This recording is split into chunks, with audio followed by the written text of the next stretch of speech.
అనుగ్రహించారు. కనుక ఆ అరుణాచలం అంత గొప్ప అరుణాచలం. కాబట్టి చూడండి, నేను మీకు ఎందుకు విజ్ఞాపన చేశాను అంటే ఆ కొండ సామాన్యమైన కొండ కాదు. శివుడు అక్కడ స్థూల రూపంలో ఉన్నాడు, కొండగా ఉన్నాడు. అరుణాచలేశ్వరుడి దేవాలయమునందు శివలింగముగా ఉన్నాడు. అదే అరుణాచలం కొండ మీద దక్షిణామూర్తిగా ఇప్పటికీ ఉన్నాడు అని అంటారు. ఎందుచేతనంటే రమణ మహర్షి యొక్క శిష్యులు కొంతమంది అరుణాచలం కొండ శిఖరాల మీద కూర్చుని ఉండగా వారికి పాదుకలతో నడిచి వెళ్ళిపోతున్నటువంటి చప్పుళ్ళు వినపడ్డాయి. నేను సరిగ్గా చెప్పి ఉంటే పేరు, నాకు ఆ పేర్లు సరిగ్గా జ్ఞాపకం ఉండవు.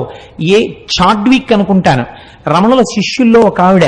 ఆ చాడ్విక్ అన్నావిడ ఒకసారి అరుణాచల శిఖరం మీద కూర్చుని ఒక ప్రదోష వేళలో ఆవిడేదో సంగీతంలో ఉండేటటువంటి రాగముల గురించి ఆలోచన చేస్తూ పాడుకుంటున్నారు.